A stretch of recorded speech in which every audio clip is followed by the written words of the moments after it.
तो देखिए आज के करंट अफेयर्स के सेशन में कुछ महत्वपूर्ण करंट अफेयर्स के टॉपिक मैं आप सभी से डिस्कस करने जा रहा हूं। ये सारे टॉपिक आपके एग्जाम हॉल पे आपको मिल सकते हैं। ये इतने महत्वपूर्ण टॉपिक हैं। करंट अफेयर्स में मैं आपको मोस्ट सेलेक्टिव टॉपिक लेकर के आता हूं जो आपके एग्जाम से जुड़े हुए हैं। पिछले 1 से 2 साल के टॉपिक्स लेकर के आ रहा हूं। ठीक है, तो आज के सेशन की शुरुआत करते हैं टोक्यो ओलंपिक 2020। ठीक है, वैसे 2020 में होना था टोक्यो ओलंपिक, अभी 2024 में भी अगला ओलंपिक है। अब अगला ओलंपिक कहां होगा उससे भी प्रश्न पूछता है, तो अगले ओलंपिक के बारे में बताऊंगा। टोक्यो ओलंपिक 2020 का आयोजन होना था, ठीक है, लेकिन हुआ क्या, कोविड-19 लग गया। ठीक है, कोरोना महामारी आ गई और कोरोना महामारी के कारण से इसको आगे क्या किया गया, पोस्टपोन कर दिया गया और 2021 में इसका आयोजन किया गया। तो इसका आयोजन हुआ था आपका 23 जुलाई से लेकर 8 अगस्त तक। ठीक है, टोक्यो ओलंपिक 2020 ग्रीष्मकालीन ओलंपिक है और सबसे बड़े खेल है, ये पूरे विश्व के सबसे बड़े खेलों में से एक है। तो इसका ये 32वां संस्करण था। क्या था ये, 32वां संस्करण। 32वां टोक्यो ओलंपिक आप सभी का 2021 में हुआ है, 2020 का ओलंपिक है आपका। ठीक है, तो ये आपका 23 जुलाई से लेकर के 8 अगस्त 2021 तक टोक्यो जापान में आयोजित किए गए। लगभग इसमें जो है काफी बड़ी संख्या में 11,000 खिलाड़ियों ने भाग लिया, लगभग सभी देशों के खिलाड़ी थे और इसमें टोटल 33 खेल थे आपके। 33 खेलों के 339 आयोजन हुए थे। टोटल इसमें 33 खेल सम्मिलित किए गए थे और 33 खेलों के 339 आयोजन हुए थे। एक एक खेल के जो है आपके कई सारे सेगमेंट होते हैं। ठीक है, आयोजन हुए थे। इसमें भारत ने बहुत बड़ी उपलब्धि हासिल की थी टोक्यो ओलंपिक में। अब भारत की स्थिति क्या थी पदक तालिका में, उन सभी के बारे में एक साथ देखेंगे। ठीक है, तो देखिए ओलंपिक खेलों की बात करें यदि हम जापान की, तो जापान में कई बार ओलंपिक हो चुका है। पहले तो 1964 में हुआ था, फिर 1972 में हुआ है, फिर 1998 में हुआ है और इसके बाद 2020 वाला ओलंपिक ये हुआ है। लगभग ये आपका चौथा ओलंपिक है। 4 बार जो है जापान में ओलंपिक हो चुके हैं और ये टाइम टू टाइम पे आपके होते रहते हैं। तो 1964 में हुआ है, 1972 में, 1998 में, 2020 में। ठीक है, तो ये आपके टोक्यो ओलंपिक को लेकर के अब एक बार हम समझते हैं। 3-4 टॉपिक को यहां पर समझने का प्रयास करेंगे कि पदक तालिका में शीर्ष 5 देश क्या थे, भारत की स्थिति क्या थी टोक्यो ओलंपिक में और भारत का संपूर्ण प्रदर्शन क्या था और अगला ओलंपिक कब और कहां होना है। ठीक है, तो एक बार इनको समझने का प्रयास करेंगे। ठीक है, टोक्यो ओलंपिक 2020 आपका, देखिए सबसे पहली बात, एक प्रश्न पूछा जाता है हमेशा कि जब भी ओलंपिक खेल होते हैं तो ओलंपिक खेलों में एक जो सबसे इंपॉर्टेंट पक्ष है वो ये है आपका कि इसका शुभंकर क्या था, मतलब इसका शुभंकर क्या था। ठीक है, शुभंकर से प्रश्न हमेशा पूछते हैं, तो इसका शुभंकर का नाम लिख लीजिए। ये आपका शुभंकर है, ये आप देख पा रहे हैं, ये आप शुभंकर एक देख पा रहे होंगे। इसका नाम है मराई तोबा। क्या नाम है, मराई तोबा। मराई तोबा ये आपका 32वें ग्रीष्मकालीन ओलंपिक का क्या था। देखो ओलंपिक में अब शीतकालीन ओलंपिक भी होते हैं, पैरालंपिक भी होते हैं। पैरालंपिक और शीतकालीन ओलंपिक में कभी पढ़ाऊंगा अलग, ये मैं ग्रीष्मकालीन ओलंपिक पढ़ा रहा हूं जो हर 4 साल में आयोजित होते हैं। तो आयोजन टोक्यो में हुआ था, जापान में। शुभंकर इसका मरायू तोबा था। इसका आदर्श वाक्य था United by emotion. United by emotion, इसका आदर्श वाक्य क्या था, यूनाइटेड बाई इमोशन।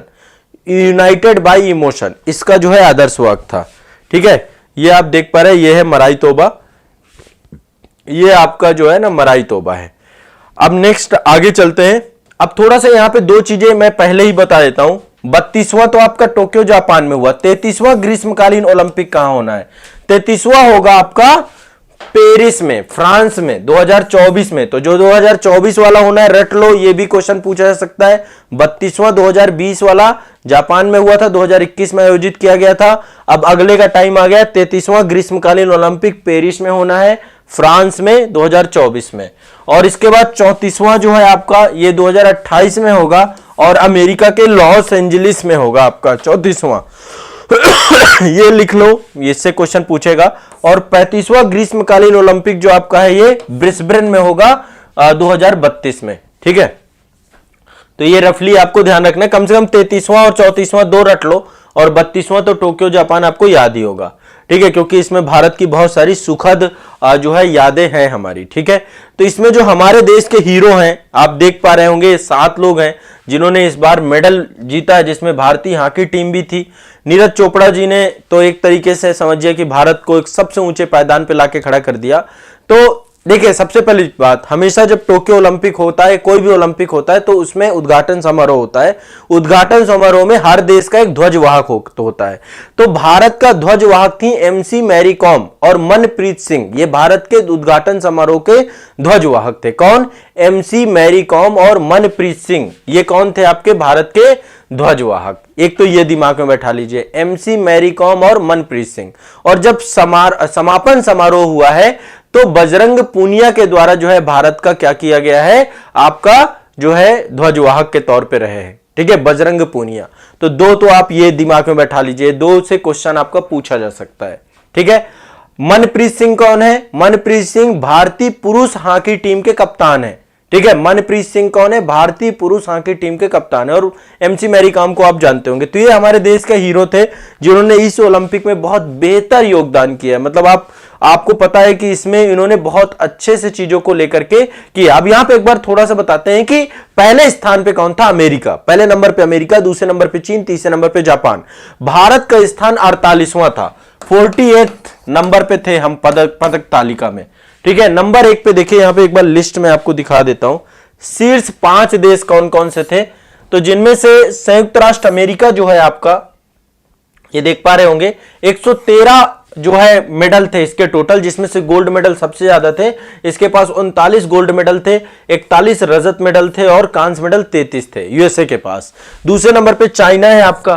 ठीक है, चाइना के पास 88 मेडल थे, जिसमें से 38 गोल्ड और 32 रजत और 18 कांस्य। और तीसरे नंबर पे जापान। कम से कम आपको यहां पे याद रहना चाहिए ये 3 चीजें। ठीक है, टॉप 3 आपको याद रखना है, संयुक्त राष्ट्र अमेरिका, चीन और जापान। ठीक है, जापान ने 58 मेडल लिए थे। इसके बाद ग्रेट ब्रिटेन है और फिर रूस है। ठीक है, तो ये दिमाग में बैठा लेना है, ये लिख लेना है सभी को टॉप 3 में। और भारत की रैंक क्या है? भारत का लिख लीजिए, भारत का है 48, 48वें नंबर पे भारत है आपका। ठीक है, टोटल 7 मेडल हमने हासिल किए हैं, 7 मेडल। ठीक है, अब 7 मेडल कौन किसको मिला है मैं एक बार आपको बता देता हूं। 7 मेडल कौन किसको मिला है, एक बार इनको रट जाना है, इससे भी क्वेश्चन पूछने की पूरी संभावना रहती है। टोक्यो ओलंपिक 2020 में हुआ था। ठीक है, भारत की क्या स्थिति है? 2021 में देखो है 2020 का, 2021 में आयोजन हुआ था ड्यू टू कोविड। तो सबसे पहली चीज, एमसी मैरी कॉम और पुरुष हॉकी टीम के कप्तान मनप्रीत सिंह ने उद्घाटन समारोह में भारतीय दल के ध्वजवाहक थे। ठीक है, और जो कांस्य पदक विजेता बजरंग पूनिया है, समापन समारोह में ध्वजवाहक थे वो। टोक्यो गेम्स 2020 में भारत ने अब तक का सर्वश्रेष्ठ ओलंपिक पदक संख्या का रिकॉर्ड बनाया है। ठीक है, इस बार 7 पदक भारत ने अपने नाम किए हैं और लंदन में जो है 6 पदक थे। मतलब अभी तक में सबसे ज्यादा स्कोर है, लंदन वाले में 6 पदक थे, इस बार 7 पदक हैं, जिनमें से एक गोल्ड मेडल भी है।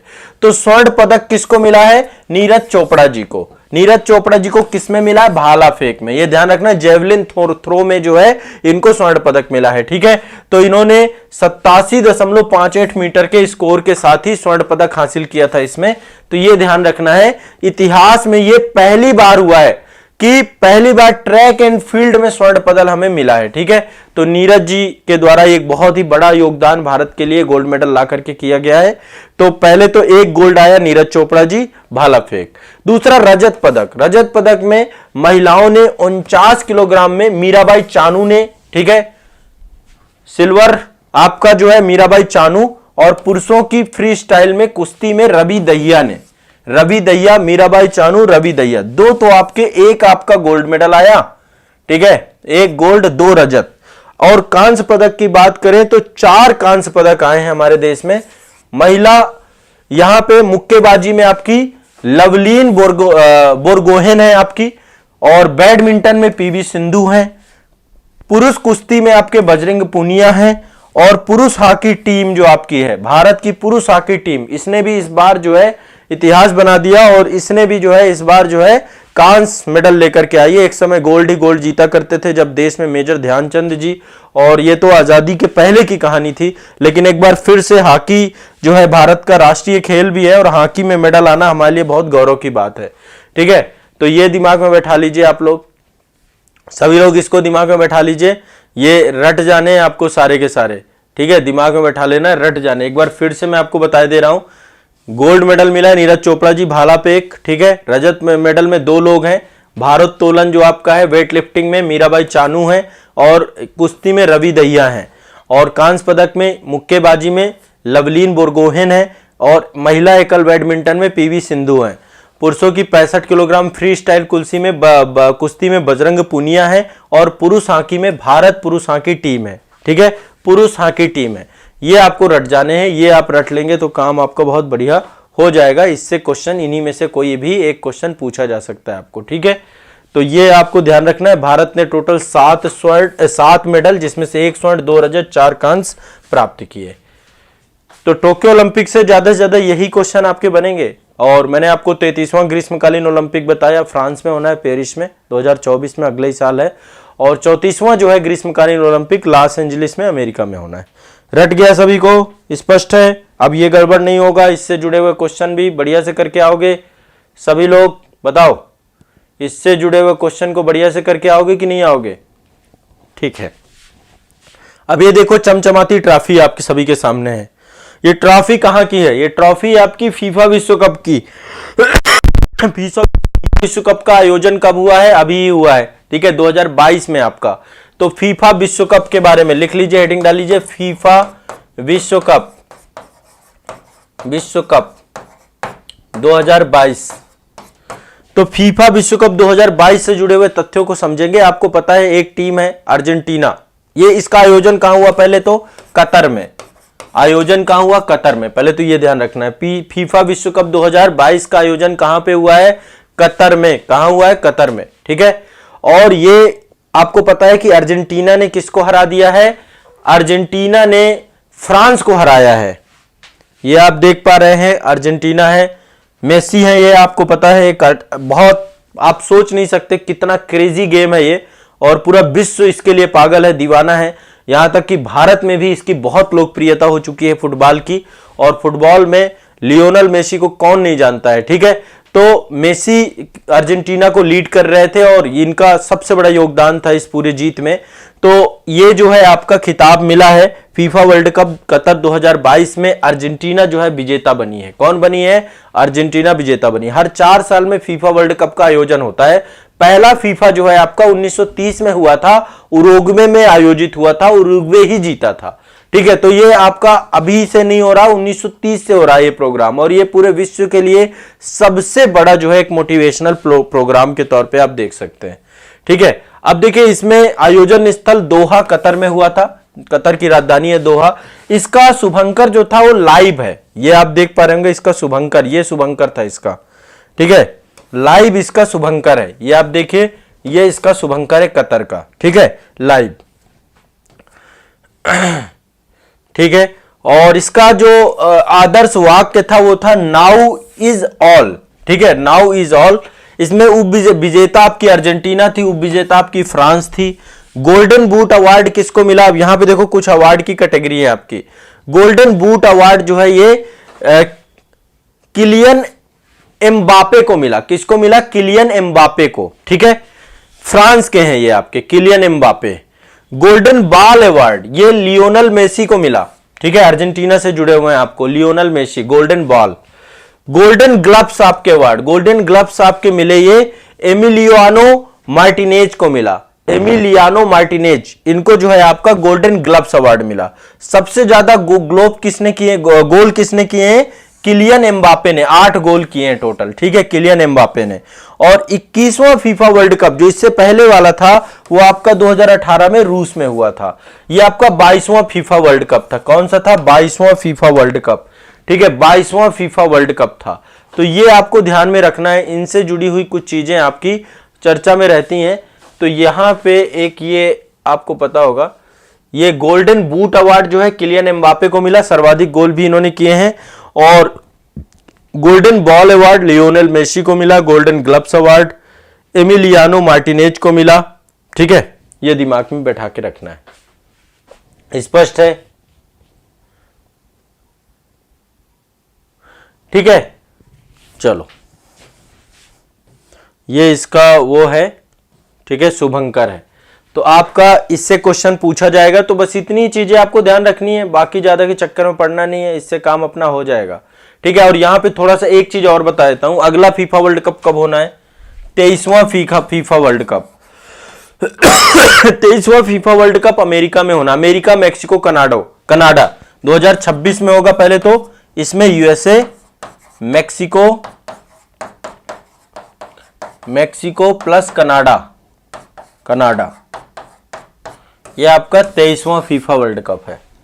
ठीक है, 22वां दोहा कतर, 23वां आपका जो है अमेरिका, मैक्सिको, कनाडा में, इससे पहले वाला 21वां रूस में। अब इतना ही पूछेगा और क्या पूछेगा।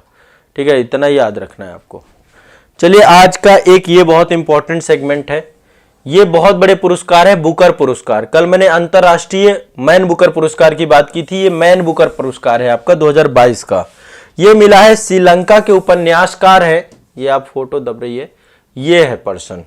ठीक है, सोहान करुणा तिलक को मिला है इस बार का, ध्यान रखिएगा। सोहान करुणा तिलक श्रीलंकाई लेखक हैं, इनके द्वारा the 7 moons of Maali Almeida करके इन्होंने एक बुक लिखी है, उस बुक के लिए इनको मिला है बुकर पुरस्कार। ये सबसे बड़े पुरस्कार हैं साहित्य के क्षेत्र में, अंतरराष्ट्रीय क्षेत्र में दिए जाते हैं। श्रीलंका के उपन्यास गीतांजलि श्री को इंटरनेशनल मैन बुकर पुरस्कार मिला है, वो अलग है। ये आपका बुकर पुरस्कार, मैन बुकर पुरस्कार 2022 है, सोहान करुणा तिलक को मिला है। ठीक है, तो इनके द्वारा एक पुस्तक लिखी गई हाल ही में, श्रीलंकाई लेखक सेहान करुणा तिलक को, सेहान करुणा तिलक, दिमाग में बैठा लो नाम, सेहान करुणा तिलक। ठीक है, 2022 का इन्होंने एक अपना उपन्यास का लिखा है, the 7 moons of Maali Almeida. ये लिख लो ये पुस्तक का नाम, the 7 moons of Maali Almeida. ठीक है, तो ये एक उपन्यासकार है, इसके लिए इन्होंने बुकर पुरस्कार 2022 जीता है। ठीक है, यह उपन्यासकार एक मृत युद्ध फोटोग्राफर की कहानी के बारे में बताता है, जो बाद के जीवन में एक मिशन पर है। ठीक है, तो एक मृत युद्ध फोटोग्राफर है, ठीक है, जिसकी कहानी के जो बाद के जीवन में एक मिशन पर है, उससे जुड़ा हुआ है। तो बुकर पुरस्कारों के बारे में कुछ बातें यहां पे कर लेते हैं। बुकर पुरस्कार उपन्यास या साहित्य लेखन के क्षेत्र में विश्व के सबसे बड़े पुरस्कार है, सबसे अग्रणी पुरस्कार है। इनकी स्थापना 1969 पे की गई थी। कब? 1969 में स्थापना की गई थी, यूके में। ठीक है, यूनाइटेड किंगडम में। शुरुआत में यह पुरस्कार राष्ट्रमंडल के लेखकों को ही दिया जाता था, जो राष्ट्रमंडल के सदस्य से जुड़े हुए थे, लेकिन अब यह पुरस्कार सभी मूल लेखकों के लिए आमंत्रित करता है। कोई भी लेखक इसमें हो सकता है। हर वर्ष अंग्रेजी भाषा में लिखी गई, यूके एवं आयरलैंड में पब्लिश सबसे बेस्ट जो कृति रचना करने वाले जो लेखक होते हैं, उनको जो है बुकर पुरस्कार दिया जाता है। इसका निर्धारण एक पैनल द्वारा किया जाता है। तो ये ध्यान रखना है, साहित्य के क्षेत्र में सबसे प्रमुख जो है पुरस्कार के तौर पे यह है। ब्रिटेन का सर्वोच्च साहित्यिक पुरस्कार के तौर पे भी इसको जानते हैं। यह अंग्रेजी भाषा में यूके और आयरलैंड में प्रकाशित कोई भी उपन्यास होता है, उसी उपन्यास के लिए दिया जाता है। ठीक है, तो भारतीयों को भी ये पुरस्कार मिल चुका है। भारतीय मूल के लेखक भी हैं हमारे, इनको भी मिल चुका है। अरुंधति राय हैं, अरविंद अडिगा हैं, सलमान रुश्दी हैं, किरण देसाई हैं, ये पुरस्कार मिल चुका है। देखिए यहाँ पे कुछ नाम है। 1971 में तो BS नायपॉल को मिला था। ठीक है, मैन बुकर, ये जो मैन बुकर पुरस्कार प्राप्त करने वाले 5 भारतीय मूल के लेखक हैं, जिनको अभी तक प्राप्त हो चुका है। एक तो 1971 में BS नायपॉल, ठीक है, इनको मिला है। 1981 में सलमान रुश्दी को मिला है मिडनाइट चिल्ड्रन के लिए। ठीक है, किसके लिए? मिडनाइट चिल्ड्रन के लिए। 1997 में अरुंधति राय को मिला है the God of small things के लिए, the God of small things के लिए। 2006 में किरण देसाई को मिला है। ठीक है, और 2008 में अरविंद अडिगा को मिला है। ये आपको ध्यान रखना है। 5 लेखक भारतीय हैं मैन बुकर पुरस्कार के लिए। और अभी इस बार का जो मिला है आपको, वो मिला है सेहान करुणा तिलक। सेहान करुणा तिलक, ये क्वेश्चन है, बिल्कुल दिमाग में बैठा लो। सेहान करुणा तिलक, ये पर्सन है, आप लोग देख पा रहे हैं, सेहान करुणा तिलक। ठीक है, और 2021 का जो मिला था, वो मिला था हेमन गलगुट को। हेमन गलगुट दक्षिण अफ्रीका से हैं। द प्रॉमिस करके उन्होंने एक उपन्यास लिखा था, उस उपन्यास के लिए मिला है। तो 2021 वाला हेमन गलगुट को और 2022 वाला सेहान करुणा तिलक को। इतना दिमाग में बैठा लिए तो काम बहुत सारा बन जाएगा। क्या बन जाएगा? काम बन जाएगा हमारा। ठीक है, तो ये आप लोगों को रट लेना है, ये आपसे क्वेश्चन पूछा जाएगा। ठीक है, ये भारतीय हो गए। ठीक है, अब चलो आज फिर से वापस हम लौट आए हैं। वर्तमान कौन क्या है कुछ इससे आज और याद करा देता हूं, कुछ नाम आपको लिखवा देता हूं।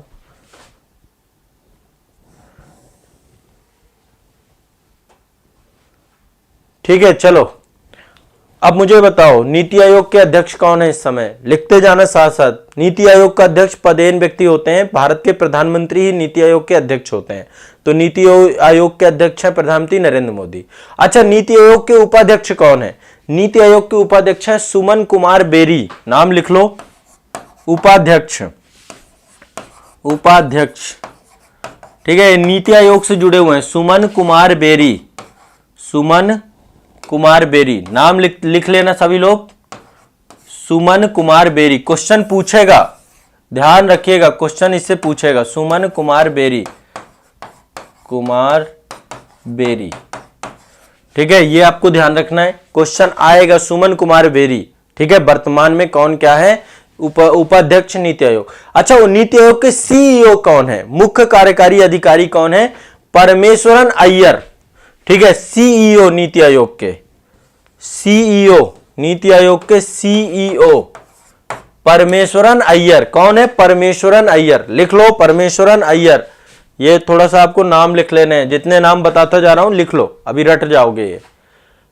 ठीक है, परमेश्वरन अय्यर, ये दो तो आपको याद ही होने चाहिए, उपाध्यक्ष सुमन कुमार बेरी और सीईओ है नीति आयोग के परमेश्वरन अय्यर, ये आपको रट जाने हैं। सभी लोग समझ में आ रहा है? ठीक है। अच्छा, यूपीएससी जो हमारा है संघ लोक सेवा आयोग है, इसके अध्यक्ष कौन है? डॉक्टर मनोज सोनी, लिख लीजिए, डॉक्टर मनोज सोनी आपके कौन है? हमारे यूपीएससी के चेयरमैन है, यूपीएससी के चेयरमैन है, हर बार जो है चेयरमैन रहते हैं, तो ये नाम लिख लो आप चेयरमैन साहब का, डॉक्टर मनोज सोनी। ठीक है, ये नाम आप लोग लिख लीजिए, डॉक्टर मनोज सोनी। इसके बाद आपके देखिए विधि आयोग बनाया जाता है। ठीक है, तो अभी 21वां विधि आयोग है, 21वें विधि आयोग के जो आपके अध्यक्ष हैं वो है ऋतुराज अवस्थी, ऋतुराज अवस्थी, नाम लिख लीजिए। 21वें विधि आयोग के अध्यक्ष हैं हमारे ऋतुराज अवस्थी, ऋतुराज अवस्थी, ऋतुराज अवस्थी, सभी लिख लीजिए। इसके बाद राष्ट्रीय महिला आयोग है, राष्ट्रीय महिला आयोग की अध्यक्ष है रेखा शर्मा। कौन है? रेखा शर्मा, रट लेना है, इस जितनी लिस्ट बनवा रहा हूं, काफी नाम लिखवा चुका हूं मैं आप सभी को। रेखा शर्मा, रट लो, ये जितने भी नाम है लिख लो और इनको रट जाओ एक बार दिमाग में बैठा के। राष्ट्रीय पिछड़ा वर्ग आयोग, ठीक है, राष्ट्रीय पिछड़ा वर्ग आयोग जो ओबीसी का है आपका, इसके हैं हंसराज गंगाराम अहिर। कौन है इसके अध्यक्ष? हंसराज गंगाराम अहिर। ठीक है, राष्ट्रीय पिछड़ा वर्ग आयोग के अध्यक्ष हैं हंसराज गंगाराम अहिर। ठीक है, यह दिमाग में बैठा के रखना है। 7वां वेतन आयोग जो आपका लगा था वो तो मान लीजिए काफी पुराना हो गया, लेकिन उसके नाम लिख लीजिए। 7वां वेतन आयोग के अध्यक्ष थे अशोक कुमार माथुर, अशोक कुमार माथुर, अशोक कुमार माथुर। एसएससी के चेयरमैन कौन है? एसएससी के चेयरमैन है एस किशोर। एसएससी के चेयरमैन कौन है? एस किशोर। एसएससी के चेयरमैन कौन है? एस किशोर। ठीक है, चलिए, ये तो कुछ हो गए आपके। नीति आयोग क्लियर हो गया आपका, परमेश्वरन अय्यर सीईओ हैं और सुमन बेरी आपके उपाध्यक्ष हैं, अध्यक्ष भारत के प्रधानमंत्री हैं। राष्ट्रीय सुरक्षा सलाहकार, सबके दिमाग में बैठे हुए एक ही चेहरा कौन दे जाता है? अजीत डोभाल साहब है हमारे। ठीक है, राष्ट्रीय सुरक्षा सलाहकार अजीत डोभाल है। और राष्ट्रीय उप राष्ट्रीय सुरक्षा सलाहकार भी होते हैं। ठीक है, उप राष्ट्रीय सुरक्षा सलाहकार भी होते हैं, वो है विक्रम मिश्री। विक्रम मिश्री जो है आपके उप राष्ट्रीय सुरक्षा सलाहकार हैं। अच्छा, भारत के मुख्य आर्थिक सलाहकार कौन है इस समय? इकोनॉमी एडवाइजर जो हमारे इकोनॉमिक एडवाइजर है वो है अनंत नागेश्वरन। इन्हीं के द्वारा जो है इकोनॉमिक सर्वे प्रस्तुत किया जाता है, अनंत नागेश्वरन। कौन है? अनंत नागेश्वरन, ये भी दिमाग में बैठा के रखना, अनंत नागेश्वरन साहब है। ठीक है, मुख्य वैज्ञानिक सलाहकार कौन है? जो वैज्ञानिक सलाहकार है वो है अजय कुमार सूद। कौन है? अजय कुमार सूद, अजय कुमार सूद, अजय कुमार सूद, इनको भी दिमाग में बैठा के रखना है। तो ये कुछ मेजर आपकी नियुक्तियां हैं जो आपको दिमाग में बैठा के रखना है।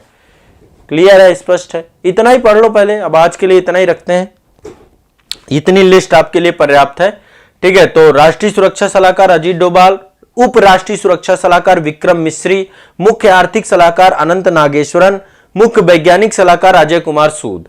ठीक है। मुख्य वैज्ञानिक सलाहकार अजय कुमार सूद, और इससे पहले मैंने आपको बताया उपाध्यक्ष नीति आयोग सुमन कुमार बेरी, सीईओ नीति आयोग परमेश्वरन अय्यर, संघ लोक सेवा आयोग के चेयरमैन डॉक्टर मनोज सोनी, 21वें विधि आयोग के जो अध्यक्ष है ऋतुराज अवस्थी, राष्ट्रीय महिला आयोग की हैं रेखा शर्मा आपके 90 नंबर की, जो आपका ओबीसी का आयोग है, राष्ट्रीय पिछड़ा वर्ग आयोग है हंसराज गंगाराम अहिर, कर्मचारी चयन आयोग एसएससी के एस किशोर, और 7वें वेतन आयोग के अशोक कुमार माथुर। ठीक है, ये आपको ध्यान रखना है। इसके पहले की जितनी लिस्ट करवाई है वो भी रट लो, ये भी रट लो। ठीक है, तो आज के करंट अफेयर्स के अंक में इतना ही रखेंगे।